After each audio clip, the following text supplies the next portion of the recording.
Hello everyone, my name is Abhishek Gupta and I welcome you all on this JIB on the go series. तो दोस्तों, JIB on the go series के through हम लोग आरबीडब्ल्यूएम component के जो most important topics हैं उनको कवर अप करने की कोशिश कर रहे हैं in a very short duration of time. अब भाई शॉर्ट ड्यूरेशन ऑफ टाइम से मेरा मतलब क्या है कि लगभग 15 से 20 मिनट की ड्यूरेशन के अंदर आप लोगों के साथ इंपॉर्टेंट टॉपिक को भी डिस्कस किया जा रहा है और साथ ही साथ उस टॉपिक से जो रेलेवेंट एमसीक्यूज एग्जाम में फ्रेम किए जा सकते हैं उनको भी हम लोग यहीं पर डिस्कस कर ले रहे हैं। So you can utilise these particular sessions during your lunch breaks as well as your commute time. अब आज के सेशन के अंदर हम लोग बात करने वाले हैं ECS वर्सेस NaCH के बारे में। मतलब ECS और NaCH दोनों को डिटेल में समझेंगे और दोनों के बीच में डिफरेंस क्या होता है इसके बारे में भी डिस्कशन करेंगे भी। But before moving ahead I just want to let you know guys कि भाई previous year questions, most important topics और मोस्ट इंपॉर्टेंट MCQs, ये तीनों ही फैक्टर्स बहुत ही प्रोमिनेंट रोल प्ले करते हैं किसी भी एग्जाम को क्वालिफाई करने में।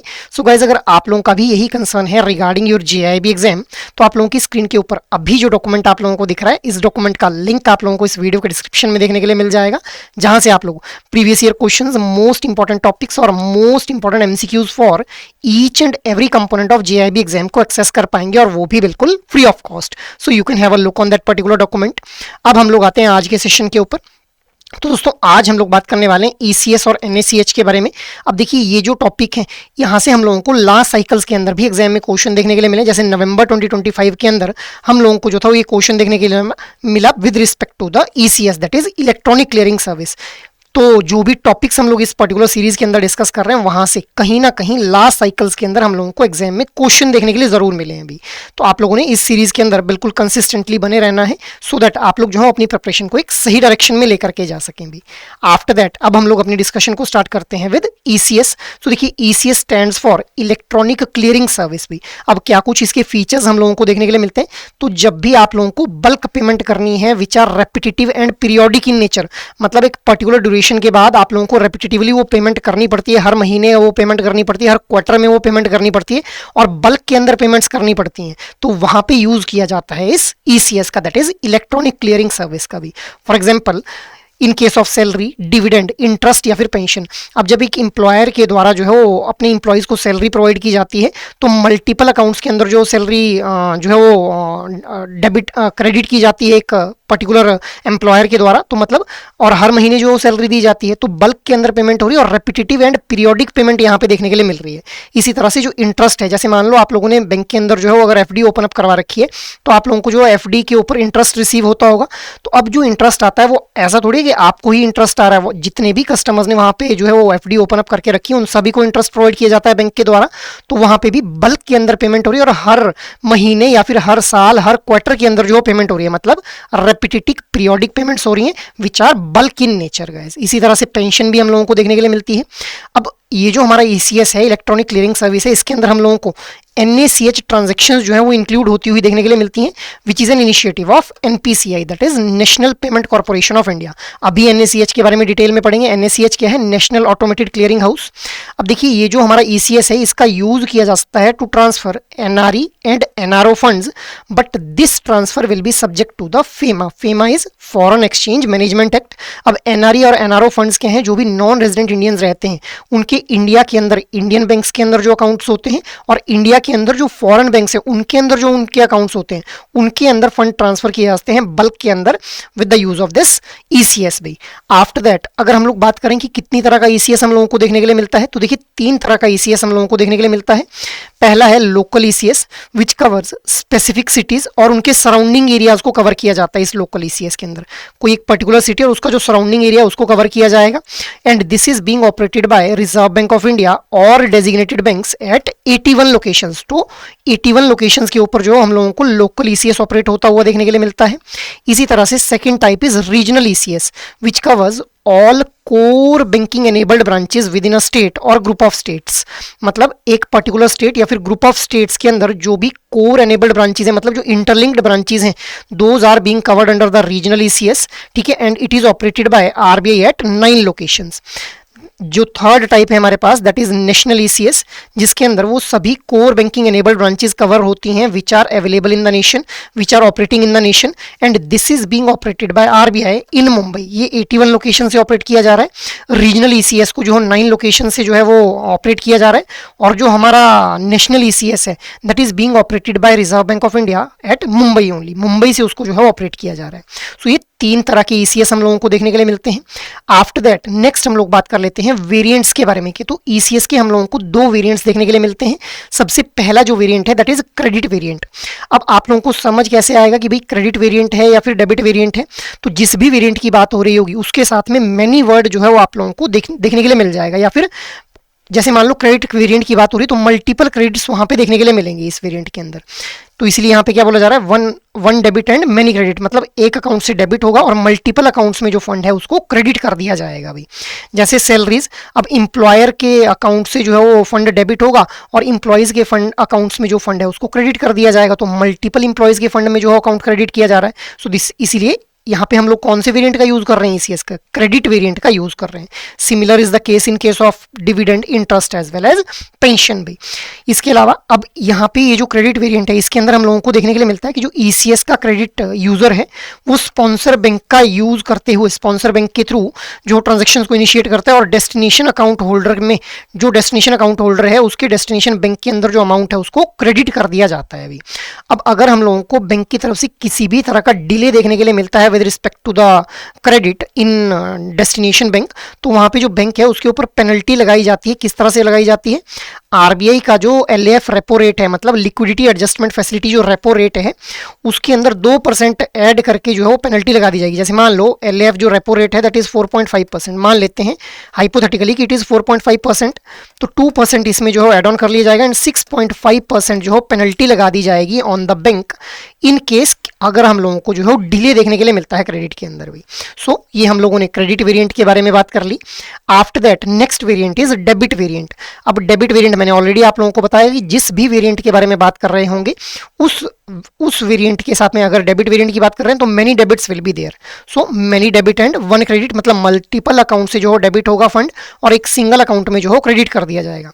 जैसे कस्टमर्स के द्वारा यूटिलिटी बिल्स पे किए जाते हैं, अब मल्टीपल कस्टमर्स ने जैसे इलेक्ट्रिसिटी बिल पे करना है तो मल्टीपल कस्टमर्स जो है वो उनके अकाउंट से जो अमाउंट है वो डेबिट होगा, और जो इलेक्ट्रिसिटी प्रोवाइड की जा रही है जिस ऑर्गेनाइजेशन के द्वारा, जिस एंटिटी के द्वारा, उस पर्टिकुलर एंटिटी के अकाउंट में फंड जो क्रेडिट होगा। तो मतलब मल्टीपल अकाउंट से डेबिट हो रहा है और एक सिंगल अकाउंट में जो फंड है वो क्रेडिट हो जा रहा है अभी।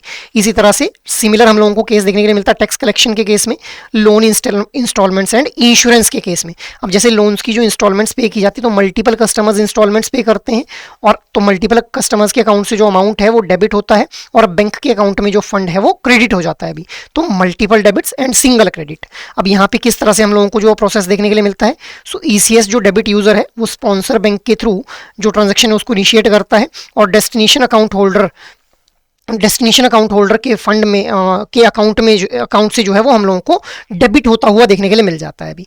अब यहाँ पे हम लोगों को देखने के लिए मिलता है कि कस्टमर जो है वो इम्पोज कर सकता है कि कितना मैक्सिमम अमाउंट जो है वो डेबिट होना चाहिए उसके अकाउंट से गाइज। अगर किसी भी तरह का हम लोगों को डिसऑनर देखने के लिए मिलता है तो सेम राइट्स एंड रेमेडीज यहाँ पे जो है अप्लाई होंगी which are under the section 25 of payment and settlement system act 2007 भी। सो ये हम लोगों ने डेबिट वेरिएंट और क्रेडिट वेरिएंट 2 वेरिएंट्स के बारे में बात कर ली। आफ्टर दैट नेक्स्ट हम लोग बात कर लेते हैं एनएसीएच के बारे में। अब देखिए एनएसीएच जो है इसको लॉन्च किया जाता है national payment corporation of India के द्वारा ऑन 1 मई 2016। अब एनएसीएच को आप लोग क्या बोल सकते हैं, it is the advanced version of ECS. कैसे एडवांस्ड वर्जन है अभी समझ आ जाएगा। तो देखिए ये जो एनएसीएच है इसको डिजाइन किया गया था particularly for banks, financial institutions, corporates and government entities भाई, ठीक है। अब इसका भी पर्पज क्या है, repetitive high volume electronic transactions को जो है वो सेटल करवाना। It is the only purpose of this NACS that is national automated clearing house. अब यहाँ पे बल्क पेमेंट्स की जाती हैं, जैसे सब्सिडीज की पेमेंट करना, डिविडेंड पे करना, इंटरेस्ट पे करना, सैलरी पे करना और पेंशन की पेमेंट करना। इसी तरह से बल्क कलेक्शन जैसे टेलीफोन बिल रिसीव होता है एक एंटिटी को जिसके द्वारा जो टेलीफोन की जो मतलब कम्युनिकेशन सर्विसेज प्रोवाइड की जा रही हैं, इसी तरह से electricity bill, water bill, loans या फिर म्यूचुअल फंड। तो these are the examples of bulk collection जहां पे हम लोगों को ट्रांजैक्शन सेटल होती हुई देखने के लिए मिलती है with the help of NACH। अब ये जो हमारा NACH है it is centralised in nature. जैसा हम लोगों ने अभी देखा कि ECS के अंदर हम लोगों को 3 वेरिएंट्स देखने के लिए मिल रहे थे, लोकल ECS, रीजनल ECS और नेशनल ECS। बट ये क्या है, NACH is advanced version of ECS। मैंने अभी आप लोगों को बताया क्यों है, बिकॉज यहाँ पे हम लोगों को सेंट्रलाइज्ड सिस्टम देखने के लिए मिलता है। So it aim to consolidate multiple ECS systems across the country भी। आफ्टर दैट अब हम लोग इसके कुछ की फीचर्स के बारे में बात कर लेते हैं। तो देखिए की फीचर्स क्या हैं कि यहाँ पे सिंगल सेट ऑफ रूल जो फॉलो किए जाते हैं, ओपन स्टैंडर्ड्स को फॉलो किया जाता है and best practices are followed for making the transaction seamless भी। अब इस ये जो हमारा NACH है ये एक्चुअल में फाइनेंशियल इंक्लूजन को भी सपोर्ट करता है with Aadhaar based transactions. So Aadhaar based transactions, Aadhaar card का आधार नंबर का यूज करके भी ट्रांजेक्शंस परफॉर्म की जा सकती हैं यूजिंग दिस NACH। अब how it is the improved version of या फिर एडवांस्ड वर्जन ऑफ ECS, तो देखिए इसके अंदर हम लोगों को मैंडेट मैनेजमेंट सिस्टम देखने के लिए मिलता है। मैंडेट मैनेजमेंट सिस्टम का मतलब क्या है कि भाई मैंडेट्स बेसिकली क्या है, these are basically the instructions जो कि कस्टमर्स के द्वारा दी जाती हैं कि मेरे अकाउंट से इतना अमाउंट जो है वो डेबिट हो जाना चाहिए और इस पर्टिकुलर अकाउंट में जो है वो क्रेडिट हो जाना चाहिए। ठीक है, सो एक प्रॉपर मैंडेट मैनेजमेंट सिस्टम यहाँ पे देखने के लिए मिलता है। Dispute management system is there, किसी भी तरह का डिस्प्यूट या फिर ग्रीवेंस राइज हो जाता है तो उस डिस्प्यूट या फिर ग्रीवेंस को जो है वो रिजॉल्व करने के लिए एक प्रॉपर डिस्प्यूट मैनेजमेंट सिस्टम हम लोगों को देखने के लिए मिलता है NACH के अंदर। Along with this management information system. अब देखिए मैनेजमेंट इन्फॉर्मेशन सिस्टम के थ्रू जो इन्फॉर्मेशन रहती है, क्योंकि अल्टीमेटली हम लोग जानते हैं कि इन्फॉर्मेशन जो हमारे पास रहती है उसी को हम लोग जो है एनालाइज करके उस इंफॉर्मेशन का यूज करके जो है बेस्ट प्रैक्टिसेस अडॉप्ट करने की कोशिश करते हैं। तो NACH के अंदर हम लोगों को मैनेजमेंट इन्फॉर्मेशन सिस्टम देखने के लिए मिलता है जिसके थ्रू हम लोग जो इन्फॉर्मेशन है उसको डिसेमिनेट कर पाते हैं to the ultimate decision maker भी। ठीक है, so management information system is there. अब next is Aadhaar payment bridge system. So देखिए ऑलरेडी हम लोगों ने बात की कि NACH जो है वो फाइनेंशियल इंक्लूजन को सपोर्ट करता है with the help of Aadhaar based transactions. So ये जो आधार पेमेंट ब्रिज सिस्टम है इसको डेवलप किया गया था national payment corporation of India के द्वारा और इसके द्वारा फैसिलिटेट किया जाता है डायरेक्ट बेनिफिट ट्रांसफर स्कीम को यूजिंग द आधार नंबर भी। अब डायरेक्ट बेनिफिट ट्रांसफर स्कीम क्या है, पहले क्या होता था कि जैसे मान लो पेंशन आनी है तो पहले क्या होता था, मिडल मैन बोलता था कि पेंशन आई नहीं, 3 महीने से पेंशन नहीं आई, आपको पेंशन नहीं मिल सकती है। इसीलिए गवर्नमेंट ने क्या स्टार्ट की, डायरेक्ट बेनिफिट ट्रांसफर के भी जो बेनिफिशियरी है उसके अकाउंट में डायरेक्टली फंड्स को ट्रांसफर किया जाए। तो अब सभी जो बेनिफिशियरीज है उनके पास अकाउंट्स तो नहीं थे, मतलब बैंक अकाउंट्स तो नहीं थे, बैंक ऑडियंस तो हमारे पास कम थी। तो इसीलिए आधार नंबर के थ्रू, आधार नंबर क्योंकि आधार एक मैंडेट जो था उसको कर दिया गया, आधार एक मैंडेटरी डॉक्यूमेंट बना दिया गया, ठीक है, आइडेंटिफिकेशन पर्पज के लिए। तो अब आधार नंबर के through direct benefit transfer schemes का जो पैसा है वो डायरेक्टली बेनिफिशियरीज को ट्रांसफर किया जा सकता है यूजिंग दिस NACH भी। सो ये हम लोगों ने की फीचर्स के बारे में बात कर ली। आफ्टर दैट अब हम लोग बात कर लेते हैं difference between ECS and NACH। तो देखिए ECS के अंदर जो सेटलमेंट है फंड्स की वो हम लोगों को 3 से 4 दिन उसके अंदर देखने के लिए मिलते हैं, जबकि NACH के अंदर सेम डे के अंदर जो ट्रांजैक्शन है वो सेटल कर दी जाती है। जिस दिन आप लोगों ने ट्रांजैक्शन की उसी दिन जो ट्रांजैक्शन है वो सेटल कर दी जाएगी। ECS के अंदर हम लोगों को किसी भी तरह का डिस्प्यूट मैनेजमेंट सिस्टम देखने के लिए नहीं मिलता है, जबकि NACH के अंदर अभी हम लोगों ने देखा कि एक डिफाइंड डिस्प्यूट मैनेजमेंट सिस्टम है। भाई मैंडेट मैनेजमेंट सिस्टम ECS में है तो है, but that is not that much standardise जितना स्टैंडर्डाइज्ड मैंडेट मैनेजमेंट सिस्टम हम लोगों को देखने के लिए मिलता है इन केस ऑफ NACH।